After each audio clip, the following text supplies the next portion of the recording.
시청자와 함께하는 시민데스크. 서울 확대안으로 김포를 서울로 편입하는 메가시티가 최근 이슈로 확산하고 있습니다. 이번 주 시청자 비평 리뷰 Y 시간, 김포시 서울 편입 관련 소식을 전한 YTN 보도를 살펴봅니다. 이번 주 에필로그 Y는 온라인 이슈팀과 함께합니다. 디지털 센터만의 감성으로 탄생한 코너의 제작기를 들어봅니다. 잠시 후에 만나보시죠.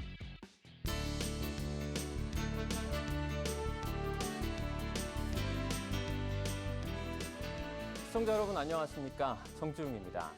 요즘에 빈대 등 해충이 최근 다시 출몰 하면서 걱정이 많아지고 있는데요. 뿐만 아니라 발열, 오한을 일으키는 찌질가무시증 환자도 크게 증가했다고 하고요. 야외 활동 시 주의가 필요하겠습니다. 작은 벌레에 물린 상처라고 그냥 지나치지 말고 큰 건강 문제로 번질 수 있으니 대처법 올바르게 숙지해 두는 것도 좋겠습니다. 상처를 과하게 긁는다면 피부 감염으로 이어진다고 하니까요. 증상이 나타나면 즉시 의료기관을 방문해서 진료받으시는 것을 추천드립니다. 또 일회성 야외 활동이라도 이 노출을 최소화한 옷이 좋겠죠. 깨끗하고 안전한 생활 환경을 지키기 위한 노력, 이 모두의 예방 실천이 필요해 보입니다. 그러면 이번 주 시민데스크 시청자 비평 리뷰 Y로 시작합니다.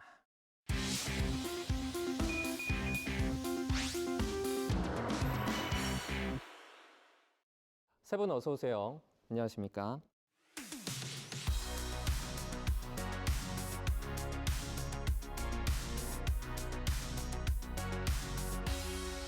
시청자 비평 리뷰 Y 시작해 보겠습니다. 먼저 김지연 시청자 평가원이 가져오신 오늘의 주제부터 들어보겠습니다.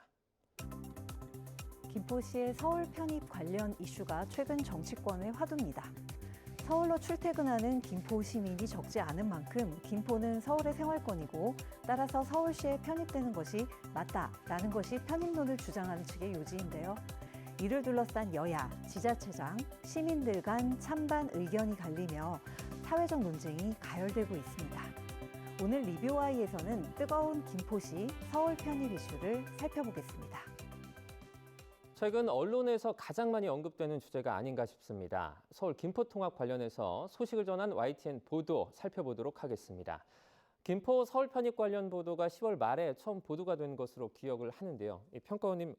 YTN은 여당인 국민의힘이 시민 의견을 모은 후에 김포 서울 편입을 당론으로 추진하겠다는 소식을 전했는데요. 이게 10월 30일입니다. 전격적인 발표가 던진 파장이 굉장히 컸는데요. 이어진 YTN의 보도들을 통해 그 배경을 이해할 수 있었는데요. 10월 31일 여 수도권 위기론의 승부수, 야 민심 동향 촉각 보도는 내년 총선을 의식한 정치적 판단에 근거한 결정이라는 쪽에 해석의 무게를 둔 논평을 내놓고 있는데요. 복잡한 정치셈법을 읽어낼 수 있는 보도였습니다. 또 김포시의 입장 발빠르게 전해주셨는데요. 전격 인터뷰, 김포시장, 서울만 좋은 일, 혐오시설, 논의 안 해. 이 대담은 출장 중인 김포시장과의 화상 전화 연결을 발빠르게 진행한 신속 보도였습니다. 김포시 편입에 대해서 찬반의 입장이 갈리기 때문에 반대 측에서 제기하는 질문들을 앵커가 하겠다 이렇게 사전에 양해를 구하고 중요 논쟁거리들에 대해 날카로운 질문을 던졌습니다.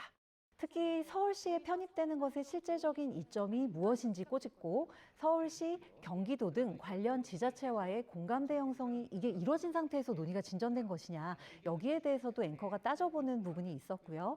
한편 여타 경기도 지역들도 많은데 이게 왜 꼭 김포시여야 되는가 여기에 대한 답변을 요구하는 등 김포 편입 문제를 둘러싼 논쟁의 핵심적인 지점들을 다각도에서 짚어준 좋은 대담이 아니었나 생각합니다. 그런데 이번에는 좀 아쉬운 부분도 있긴 했는데요. 11월 2일 환영, 황당, 서울도 낙후, 김포는 어디로, 띵동 전국 배달. 이 보도는 다양한 입장차를 앵커 리포트라는 효과적인 형식을 빌어서 이게 전달한 점이 좋았습니다. 다만 이들 입장차를 전달하는 것에서 나아가 이를 바라보는 앵커의 독자적인 시선이 무엇인지 담아내는 게 또 이제 앵커 리포트 코너의 좀 묘미잖아요. 이제 그러다 보니까 이 앵커 리포트 코너 본연의 취지를 조금 살렸다면 더 좋았겠다. 이런 생각이 들었습니다. 네, 이 일입니다. 이 메가시티가 트렌드, 서울도 더 커져야 하나 보도에서는 인구 1,000만 명 이상의 메가시티가 체계적 추세라는 주장에 대해 생각해 보게 했는데요. 한국은행이 서울을 중심으로 한 우리나라 수도권 집중이 어떤 경제 문제를 야기할 것인지 또는 또 오히려 지역균형 발전 정책 대안으로 언급됐던 권역별 거점 도시 중심의 성장 전략이 검토됐었다라는 점을 소개해 차별성이 보였습니다. 취재 임팩트 오세훈, 김동연, 유정복 메가시티 회동 의견차 확인 제목인데요. 이것도 최근 보도입니다. 이 서울 프레스센터에서 서울, 경기, 인천 세 광역자치단체장이 서울 편입 문제를 두고 입장차를 확인했다고 전했습니다. 그 드라마 나의 해방일지가 생각난다는 분들 많습니다. 특히 인상적인 대사가 이 경기도는 계란 흰자, 또 서울은 계란 노른자로 표현하면서 이 서울에 살았으면 우리는 달랐을까라고 한탄하는 장면이 나오는데요. 지금 이 서울 근접 지역의 편입 논의가 확대되면서 그 장면이 생각나는 분들이 많더라고요. 그러면 이 서울을 확대하는 것이 답이 될 수 있는지 또 김포 편입 논의가 나오니까 하남, 광명, 구리, 고양, 부천까지 들썩이고 있죠. 짚어볼 것이 한둘이 아닌 것 같습니다. 김포의 서울 편입이 진짜 필요한 건지 또 메가시티화가 세계적 추세라고 하는데 무작정 따라가는 것이 맞는지 말이죠. 네, 이어서 여당에서 서울 김포 통합 특별법이 발의가 됐습니다. 여당 서울 김포 통합 특별법 발의, 부산 경남도 통합 추진, 이 보도를 통해서 본 소식을 전하고 있는데요. 특별법에는 당장 내후년 1월부터 서울시 산하의 김포구를 신설하는 내용이 담겼으며 YTN도 지적했던 농어촌 특례 전형, 읍면 폐지 등을 법 시행일로부터 6년 동안 유예하는 내용이 법안에 담겼다고 보도했습니다. 언론의 지적과 비판이 정책 마련에 미치는 영향이 얼마나 큰 것인가 하는 부분을 새삼 느낄 수 있는 보도였습니다. 네, 이제 김포통합특별법이 발의가 되면서 정말 갑론을박들이 많이 있었던 것 같습니다. 말씀해 주신 것처럼 전국이 들썩인다라는 표현이 정말 딱 맞아 떨어지는 것 같은데요. 정말 지혜로운 해법이 좀 필요한 상황인 것 같은데 해당 이슈 관련해서 연속 보도가 있었습니다. 저희가 꽤 길게 호흡을 가져갔었는데 어떻게 보셨습니까? 네, YTN은 이 김포 서울 편입과 관련해서 의견 수렴 과정, 또 교통, 주민 편의, 또 부동산에 이르는 이슈를 연속 보도로 다뤘습니다. 편입 찬반론으로 접근하기보다는 좀 이슈별로 이 지역 주민과 전문가를 활용해 다양한 이해와 또 고민을 들어보는 기회를 확대했는데요.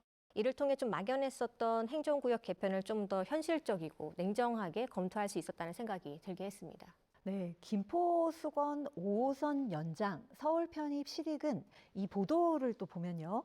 시민들의 목소리를 중심에 두는 저는 보도 구성이 굉장히 좋았던 것 같습니다. 이게 순서를 보면 시민 인터뷰, 양당 입장, 그리고 지자체장의 입장을 전하는 순서로 이게 보도가 구성이 되어 있는데요. 이런 보도 구성 순서를 봐도 시민의 목소리를 가장 앞에 배치함으로써 YTN이 시민의 의견을 적극적으로 청취하려는 노력, 고스란히 전달되지 않았나 생각하고요. 다만 본 보도는 서울 편입의 득실을 따져보는 이게 연속 보도인데 연속 보도의 취지를 제대로 살리기 위해서는 자막 처리 같은 거를 통해서 이것이 연속 보도임을 적극적으로 전달하는 게 좀 좋았겠다 이런 생각을 했습니다. 네, 저도 이 해당 보도 살펴봤는데요. 경기 김포 시민의 출퇴근 수단인 경전철 김포 골드라인이 최대 혼잡도가 285%에 달한다고 합니다. 그래서 골병 라인이라고 불릴 정도라죠. 국민의힘이 김포 차량 기지에서 김포 서울 편입 추진을 선언한 것이나 또 민주당이 지하철 5호선 연장을 꺼내든 것도 힘겨운 서울 출퇴근 때문이라는 관측까지 확인할 수 있었습니다. 네, 이어지는 편입 의견 수렴은 어떻게 복잡한 정치 셈법 이 보도를 또 보면요. 편입 의견 수렴 절차를 굉장히 친절하게 해설을 해주십니다. 편입 의견을 수렴하는 이 까다로운 절차들에 대해서 즉 자세히 다뤄주고 있는 건데요. 이게 누구를 대상으로 또 어디까지 포함해서 의견 수렴이 이루어질 수 있는지 이게 다양한 보관들을 소개하면서 시청자들에게 자세한 정보를 전달을 합니다. 이어서 김포 서울 편입의 득실을 따져보는 YTN 연속 보도 중 하나를 또 말씀을 드리자면요. 서울시 김포구 사각지대 읍면 주민 딜레마 이 보도는 여느 보도들과는 달리 김포시 내에 복잡한 입장차를 다루고 있는 점이 저는 좋았습니다. 대체로 이제 언론들을 보면 주로 서울시와 김포시 간 혹은 김포시 전체의 유불리를 다루는데 초점을 두고 있거든요. 예컨대 김포시의 읍면 단위는 서울 편입 시에 농어촌에 주어지는 의료와 교육 특례를 포기해야 하는 상황에 놓이게 되는 점, 이런 점들을 지적을 하고 있는데요. 이처럼 본 보도는 김포시 내에서도 서울 편입으로 인한 유불리가 갈릴 수 있다는 점을 아주 세심하게 짚어줬습니다. 이게 단순하게 찬성이냐 반대냐 이렇게 하는 게 아니라 비용과 편익에 대해서 아주 상세하게 정보를 주민에게 전달하고 서로 토론할 수 있는 기회를 먼저 준 다음에 주민투표를 해야 한다는 전문가의 지적을 또 이 보도가 인용을 하고 있는데, 본 사안이 얼마나 세심하게 다뤄져야 하는 이슈인지 보여주는 보도라고 하겠습니다. 네, 11일 그 길 하나로 나뉜 시도 또 생활권 일치 과제는에서는요. 김포의 서울 편입론을 고리로 이 서울과 인접한 다른 지자체의 편입 요구가 커진다는 보도 내용이었습니다. 이 광명이나 하남처럼 서울과 인접한 지자체들도 고민을 하고 있다는 점이죠. 주민들의 생활권을 맞추기 위한 것이라는 서울시 편입 논의가 좀 더 주민 삶의 질 개선으로 이어질 수 있어야 한다는 점을 강조해준 보도였습니다. 또 12일 편입 김포, 금포된다, 기대감 속 커지는 걱정은 이 부동산 문제를 중심으로 살펴봤습니다. 서울 프리미엄에 집값이 뛸 거라는 기대감, 그러나 한쪽에선 무주택자들의 서름이 더 커질 것이라는 걱정도 있는 것 같습니다. 네, 부동산 관련된 어떤 보도들은 시청자들 입장에서 상당히 좀 민감하게 받아들일 수밖에 없을 것 같습니다. 또 이 자막을 통한 어떤 연속 보도 노출 같은 경우에도 어렵지 않게 좀 적용이 가능할 것 같아요. 고려를 해보면 좋은 부분인 것 같습니다. 이 정도 분량의 관련 연속 보도가 많이 나왔다는 건 그만큼 팽팽한 여론이 있었다는 걸 텐데요. 국민적인 관심이 높다는 건데 보도국도 많이 좀 분주했을 것 같아요, 실장님. 맞습니다. 이 논의가 김포에서는 좀 논의가 됐는지 모르지만 사실 서울에서는 이 논의가 굉장히 갑자기 나온 이야기라 쟁점이 될 수밖에 없었고요. 네. 그다음에 이게 10월 말에 나왔는데 YTN의 이제 정치부에서 이 연속 보도를 했습니다. 이렇게 좀 기민하게 대응한 것으로 저도 평가를 했고, 이제 저도 이제 기자 출신의 입장에서 볼 때 이것이 좀 눈에 띈 거는 정치부 기자들이 이 사안을 접하고 직접 현장에 가서 시민들을 만나고 이 반응을 디테일하게 자세하게 알아봤다는 것이 좀 참신하게 느껴졌습니다. 평소 같으면 여의도 국회의사당이라든지 뭐 대통령실이라든지 정부청사라든지 그쪽에서 이렇게 나오는 기사들을 주로 해결하는 이제 처리하는 그런 일을 하다가 현장에 직접 이 세 사람이 가서 혹은 이제 뭐 관련된 다른 지역도 갔더라고요. 그렇게 해서 이거를 실제로 피부에 와닿게 현장의 주민들의 목소리를 전했다.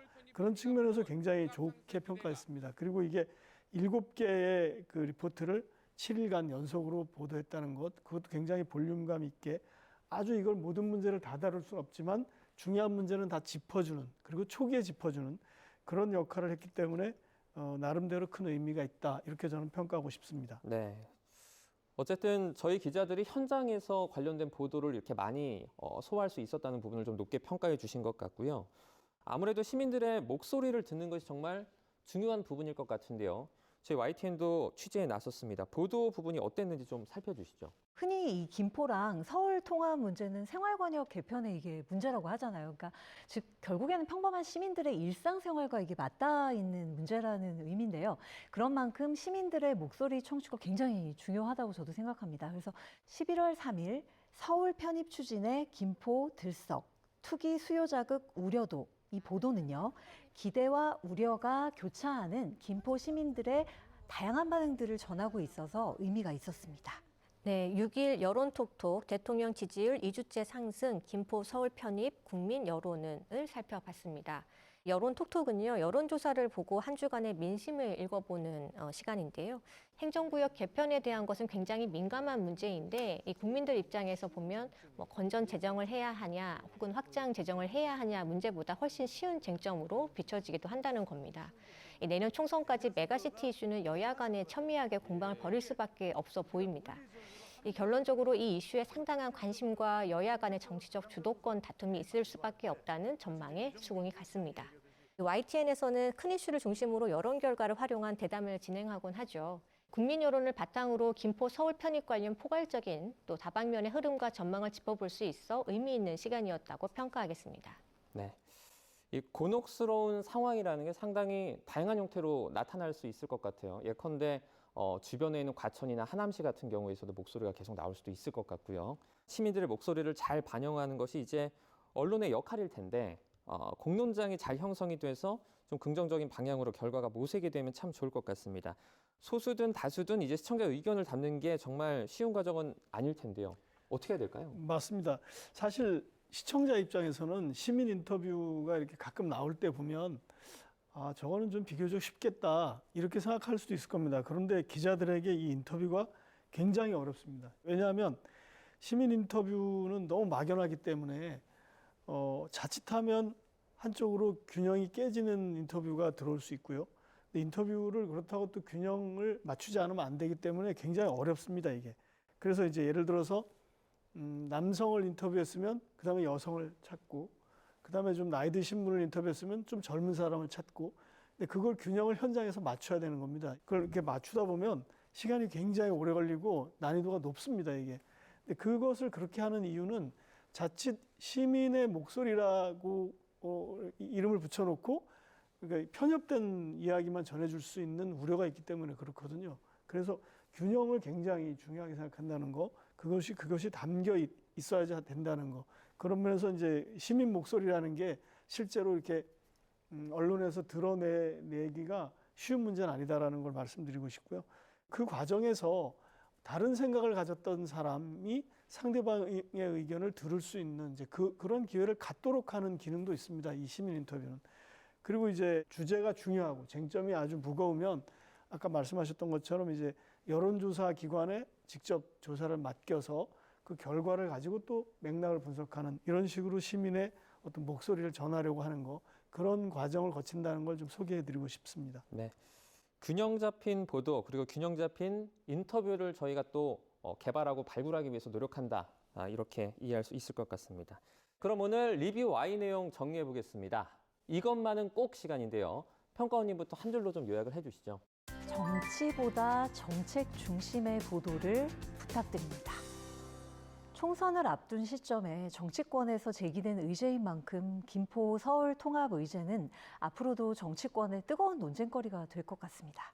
그러나 본 의제는 주민의 삶과 깊숙이 연관된 생활 의제이며 정책 의제입니다. 앞으로도 YTN은 정치적 효과보다는 정책적 효과에 무게중심을 두고 본 사안을 꾸준히 보도해 주셨으면 합니다. 네, 이번에 김수정 박사님 한 줄 평도 들어보도록 하겠습니다. 김포 편입 논의 이슈 중심 접근 말고 실익 중심으로. 김포의 서울시 편입 논의는 간단하거나 단순한 문제가 아닙니다. 이 시소의 한쪽이 너무 기울면 반대쪽이 다치기 쉽죠. 서울 편입이 솔깃할 수 있는 의제지만 김포 입장에서는 얻는 것만 있는 게 아니라 잃는 것도 큽니다. 바뀌면 다시 환원하기 위한 방법 자체가 없다는 점에서 더욱 신중한 결정이 필요합니다. YTN은 이 사안에 대한 냉정한 판단이 이루어질 수 있도록 실익을 따져 물어야겠습니다. 시민과 전문가 또 정치권이 좀 더 깊이 토론해서 공감대를 형성하도록 공론장을 제안해야 하겠습니다. 네, 오늘 리뷰 Y 순서는 여기서 마치도록 하겠습니다. 세 분 오늘 말씀 잘 들었습니다. 고맙습니다.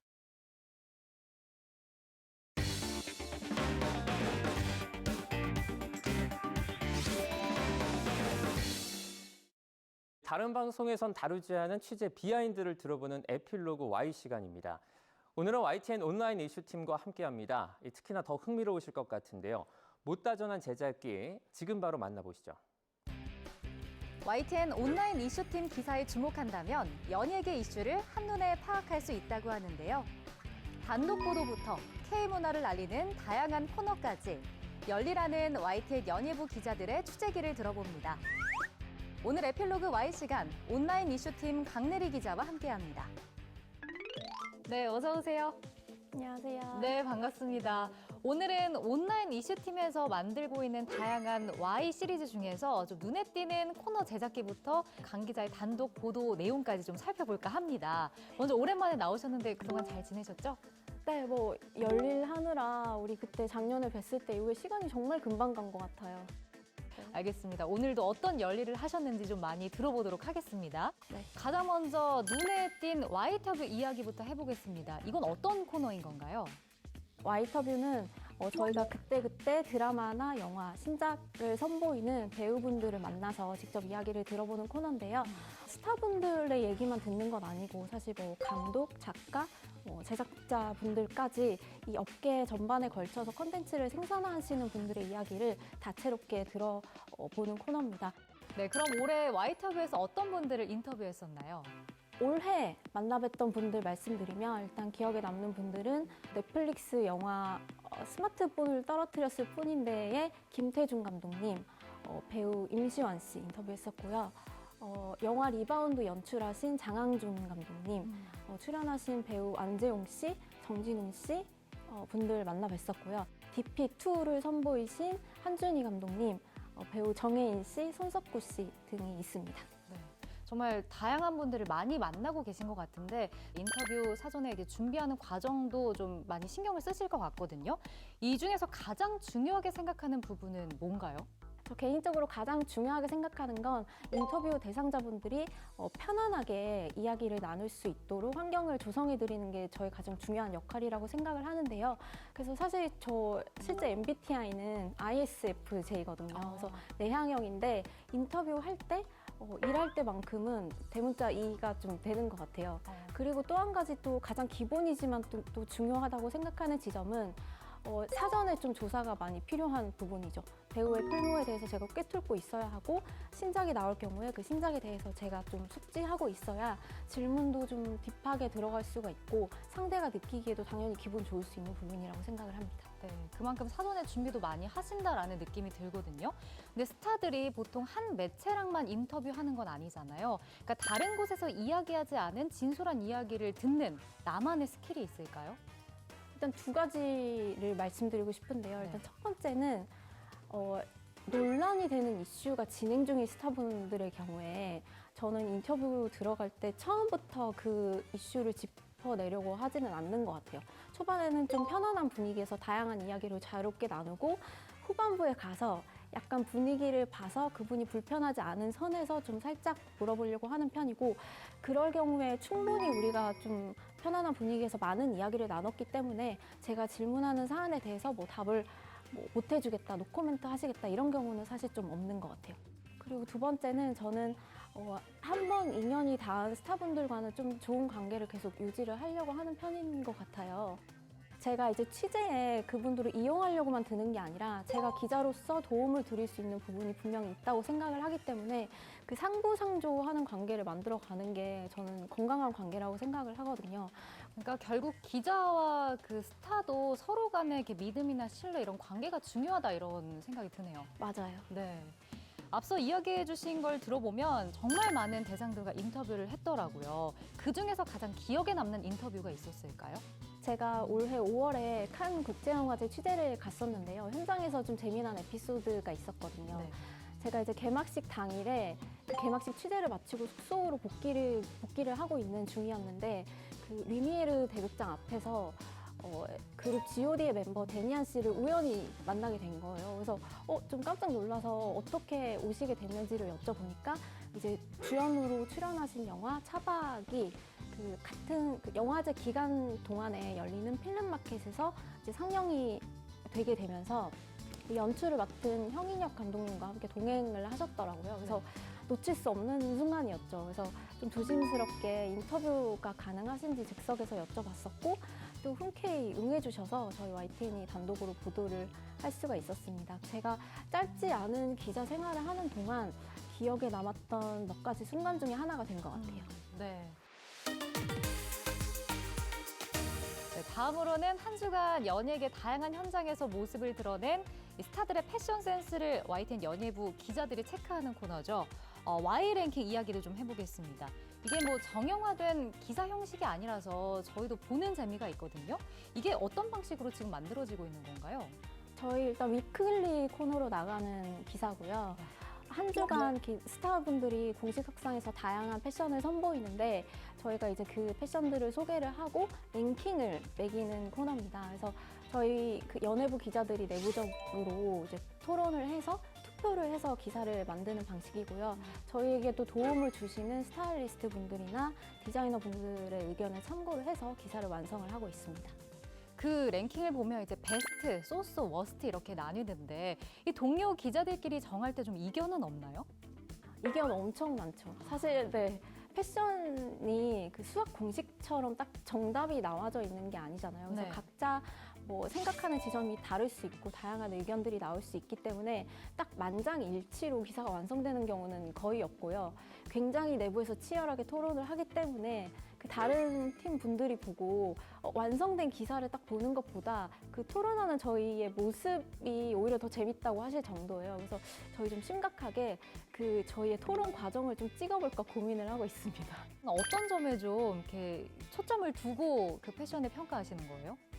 패션 아이템 자체 뭐 그런 것들도 중요하지만 저희가 좀 원칙으로서 중요하게 생각하는 부분이 있는데요. 그 기자 개인과의 어떤 그 친분이나 애정도를 좀 완전히 배제를 하고 기사를 쓰는 거를 저희는 좀 중요한 원칙으로 생각을 하고 있어요. 왜냐하면 내가 어떤 친분이 있는 스타분들이 뭐 워스트에 선정이 되거나 이럴 때 뭐 그런 거에 신경을 쓰기 시작하면 사실 기사의 신뢰도 자체가 떨어질 수밖에 없고 좀 중구난방이 될 수밖에 없기 때문에 그런 것들을 좀 배제하고 최대한 객관적으로 저희가 평가를 내려서 기사 완성하는 거를 저희 일 원칙으로 삼고 있습니다. 오늘 제가 그래서 나오신다 그래서 의상을 굉장히 좀 이렇게 화려하게 준비를 해봤거든요. 제 것도 평가를 한번 해주세요. 바로 앞에 두고 지금 평가를 괜찮습니다. 바라시는. 네. 근데 저는 아까 스튜디오 들어올 때 깜짝 놀랐거든요. 엄청 화려하신데 또 그 요즘에 또 퍼플 숄더가 굉장히 유행인데다가 또 환절기이고 가을이어서 갈색, 브라운 톤이 또 대세 컬러인데 그런 지점을 다 맞춰주셔서 저는 베스트 드리고 싶습니다. 네. 앞에 있어서 제가 베스트 받은 걸로 좀 정리를 하도록 하겠습니다. 근데 또 궁금한 점이 있는데 기사 나가고 나서 관련 업계의 시각이나 반응도 궁금하거든요. 주변에서 혹시 전해 들은 반응도 있으실까요? 한 가지 좀 저는 긍정적인 작용이라고 생각했던 건 이제 소속사와 별개로 스타일리스트 팀이 이제 스타분들의 의상을 담당을 해주시는데 스타분 본인이나 매니지먼트에서 마음에 별로 들지 않는 스타일링이 계속돼도 스타일리스트 팀에게 직접적으로 말하는 건 사실 좀 어려울 수 있잖아요. 네. 근데 저희 기사가 나가면 그걸 레퍼런스로 말하기가 조금 좋았다, 개선을 하기 위해서 이런 말씀 주신 게 좀 좋았고요. 베스트 워스트를 이제 책정하는 기사가 저희가 처음은 아니었지만 한동안 좀 없다가 저희가 다시 좀 부활을 시킨 건데 저희 기사가 나간과 동시에 약간 비슷한 부류의 타매치 기사들이 좀 나오더라고요. 그런 부분도 조금 재밌었습니다. 강 기자의 단독 보도 이야기도 해보겠습니다. 일단 어떤 보도들이 있었나요? 배우 김동욱 씨 결혼 기사, 또 KBS 이현주 아나운서 임신하신 기사 정도가 있었던 것 같아요. 네. 근데 이 임신이나 결혼 같은 경우는 아무래도 스타들의 그런 사적인 부분이다 보니까 취재하기도 어려웠을 것 같은데 취재 비하인드가 좀 있을까요? 네, 사실 그 취재 비하인드 잘 말씀 안 드리지만 네. 또 YTN 시청자분들을 위해서 이야기 보따리 살짝 풀자면 일단은 공을 굉장히 많이 들여야 되는 취재에 속하죠. 준비 과정에서 알게 됐을 때는 저는 사실 그 보도가 당사자에게 괜찮은 시점까지 좀 기다리는 편이에요. 예를 들면 뭐 결혼 기사 같은 경우에 준비하는 과정에서 제가 너무 초반에 알게 되면 뭐 최소한 양가 상견례를 하고 본식날을 확정한다든지 그런 시점까지 기다리고 임신 출산의 경우에는 임신 초기의 경우에는 사실 굉장히 조심해야 되는 시기잖아요. 그래서 그 시점을 살짝 넘겨서 안정기가 되면 기사를 쓴다든지 이렇게 해서 좀 당사자가 괜찮은 시점까지 기다렸다가 기사를 완성을 하는 편이고요. 가장 최장 기간은 거의 1년 정도까지 기다려서 기사를 쓴 적도 있는 것 같아요. 최근에 이제 기사 썼을 때 그 스타분들끼리 결혼을 하는 경우도 있지만 상대가 비연예인인 경우에는 어떤 표현이나 뭐 기사에 노출하는 정보의 그 수위라던가 이런 부분에 있어서도 좀 신중하게 고려를 하고 기사를 완성을 하는 편입니다. 네, 그 마지막으로 우리 강 기자가 좀 연예부 기자로서 어떤 방향으로 나아가고 싶은지 한 말씀 해주시죠. 올해가 저한테는 굉장히 좀 또 특별하기도 해요. 제가 YTN에서 연예부 기자로 이제 일한 지 10년이 됐거든요. 시간이 굉장히 빨리 갔는데 여전히 일이 굉장히 재밌어요. 그래서 10년 해왔으니까 또 10년을 더 힘차게 나아가고 싶은 바람이 있고 그래서 제가 좀 부족한 부분들 좀 많이 다지기 위해서 이번 학기에 저는 개인적으로 대학원 진학해서 공부도 많이 하고 있거든요. 내공을 좀 더 많이 다져서 앞으로의 10년도 열심히 연예부 기자 활동을 좀 해보고 싶습니다. 네. 굉장히 열정이 많이 느껴지는 포부였던 것 같은데 말씀하신 대로 앞으로 10년 또 20년 동안 더 많은 이슈 있는 연예계 소식들 전해주시기 바랍니다. 오늘 함께해 주셔서 고맙습니다. 네, 감사합니다.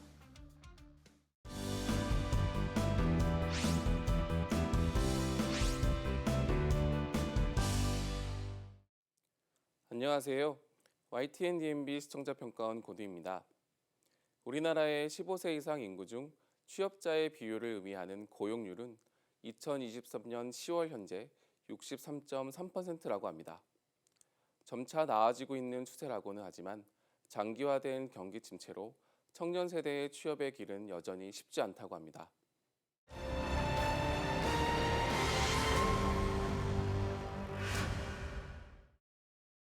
특집 취업 미러 속 청년들 출구는 어디에 편에서는 우리나라의 청년 세대들이 직업과 취업에 임하고 있는 자세와 생각들을 엿볼 수 있었으며 취업난을 이겨내기 위한 끊임없는 노력과 다양한 활동을 하고 있음도 알 수 있는 시간이었습니다.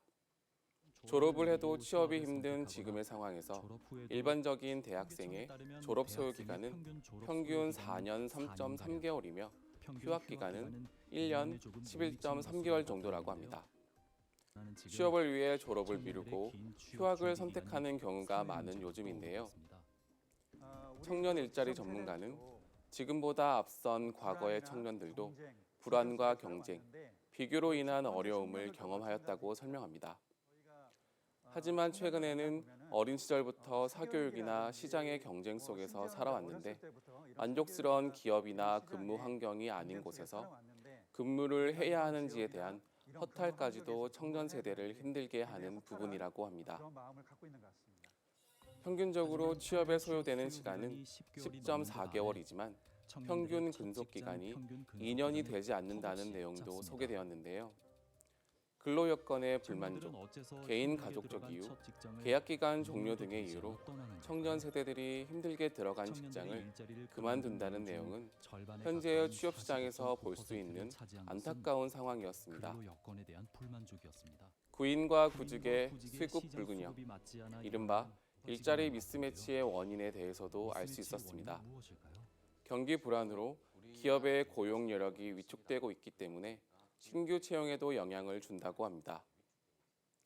과거의 대규모 공개 채용보다는 필요한 직무에 따라 수시로 채용하는 수시 채용 방식과 부서 단위로 채용하는 방식이 주가 되고 있다고 합니다.